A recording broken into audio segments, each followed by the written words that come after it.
guys, my name is Prisha and welcome back to my channel. Today we're going to talk about how to use menstrual cups. But even before that, I would like to talk about how to select the right size of your menstrual cup. So menstrual cups usually are available in two sizes. The first is the small one and the second is of course the large one. To identify your own size, you need to know the height of your cervix. There's one very simple test that you insert one clean finger, your middle finger, the longest finger, inside and see how deep it can get. And you have to touch something which is like P-shaped kind of a mass inside. So usually if your finger goes in so far, if it goes in so far, then it's a small size, and if it goes beyond this, then it is a larger size. That's how you decide the size of your cup. Also, if you are below 30 years of age and you've not had a child, you can conveniently go with a small cup. Or if you are of a certain age and you've already had children, specifically if you had children vaginally, then you should have a large cup. So this is what a menstrual cup looks like. Yeah, this is the body, this is the stem, and all cups have these small holes. Can you see these holes? They usually have 4 holes in them. Here. These holes help in creating a suction and keeping the cup in place. So if you think that your cup is going to go right inside and it will get stuck there, that won't happen. It's thanks to these cups, the suction holes. The cups usually come in a cloth bag, which is a breathable bag which keeps your cups free of any bacterial deposits and all that. But we'll talk about this later. You're only supposed to store it in this, so I'll just put it aside for now.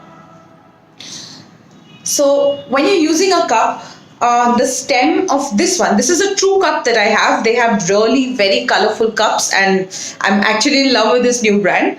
And thank you very much, True Cup, for sending these for demonstration purposes.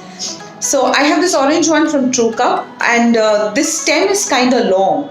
And if you're new to cups, the long stem will help you locate your cup, find it and pull it out. And once you get a little hang of it, you can trim this stem and keep it small, or you can absolutely take it away. It has these markings, these markings, if you can see them in the video, where you can chop your cup stem.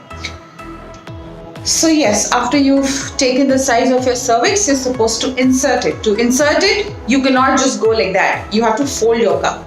There are 2 or 3 folds that I know. I use just one of them, and you will also probably just use one of them. But I'll just show you so that you can practice and see whichever suits you best.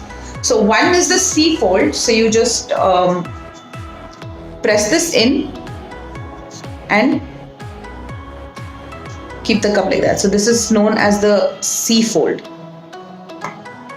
The second, the one that I use, is the press down, pinch down. So you just pinch it like that and then you insert it. The third is the 7 fold. So you just take the cup like that and make it into a 7. See, 7, and you insert it. One thing that you need to remember while inserting your cups is that your cervix, it goes like that. It goes up. It does not go like that. You're not going to go right across your body. You have to push it a little upward. So keep your thrust like that. The second step is to have your cup go inside and then open. This is one crucial step, because if your cup does not open, then there's quite a probability that the fluids will leak and there will be a disaster, or it will continue to feel very uncomfortable throughout your period. So once it goes inside, say for example if it went inside like that, and the material is such that it is bound to just pop open like that. But if it does not open, just pinch the base a little and try and rotate the cup, like that.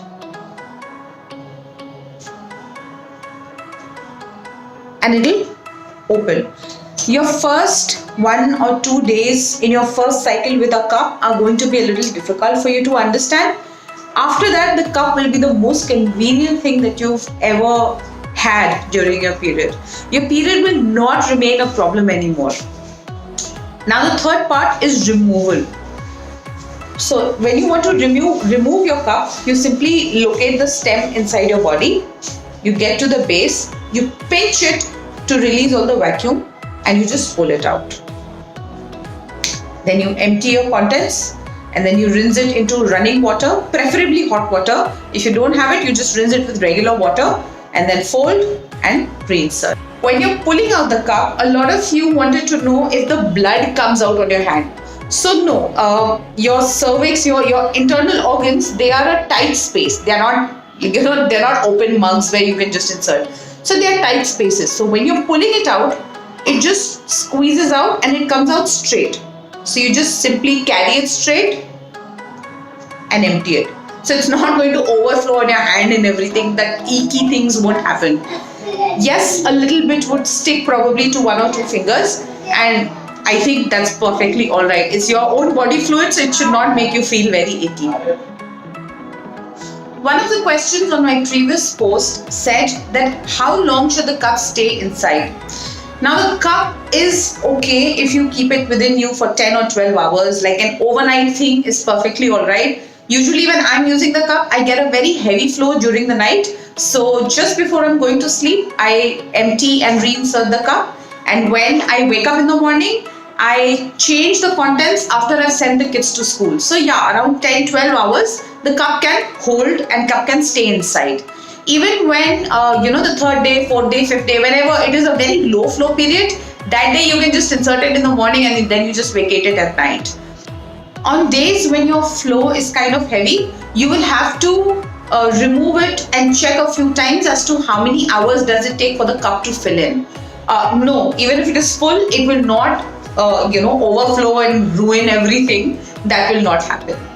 So don't worry about leaks or don't worry about stained clothes ever.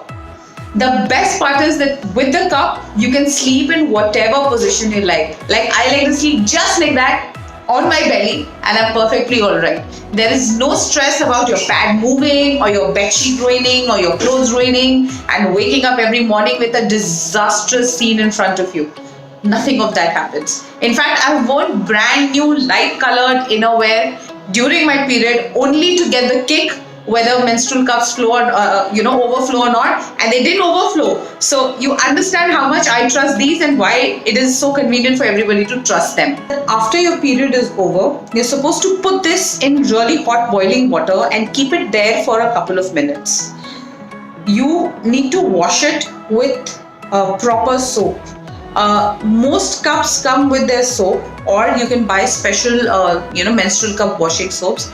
Do not use everyday soaps because they are based out of oil, and that oil tends to ruin your cup, and there will be discoloration and there will be problems and it will cause you itching and all of that will happen. So it is suggested that you use probably handmade soaps or soaps that are not really made of oil. One more question that I get very often is how to know that your cup is no longer usable. So ideally, every cup has a certain coloration, 1 or 2 cycles down the line, the color of the cup will sort of slightly change. But if there is a lot of discoloration in your cup, if it starts to smell, or if these pores, these suction pores, if they start to getting clogged or if they get dirty and you just cannot clean them, also if they get slimy and sticky, then it's about time that you change your cup. Ideally, 1 cup can last for about 10 years, but discoloration can happen anytime. My first cup, the discoloration because of wrong soap and because probably my bloods love to stick to the cup, I had to change it within 8 months of time. While a cup can live for 10 years, you may want to change it a little sooner. It is economic even then, but more than being economic, it is the most comfortable way of having your period. The only thing that you need to do is give yourself a little push and come out of your comfort zone. It's not very difficult to insert. It's not very difficult to pull out. You just have to give it a try. Another important aspect is that don't measure the length of your cervix on your regular days. It has to be done during your period. And 2, don't try to insert a cup on non-period times. Your own blood, the menstrual blood is not blood completely. It has mucus and it is slimy. So when you insert your cup during your period, it slides in very conveniently, very easily, because it is lubricated there because of the blood. And when you're not having your period, inserting the cup, even with, maybe coconut oil or anything, it's just going to be very, very, very hurtful. And your entire feeling and your will to try the cup will go down. So I would suggest that you try it while you're having your period. It will take a little time. The rims tend to hurt a little bit when you're doing it for the first time.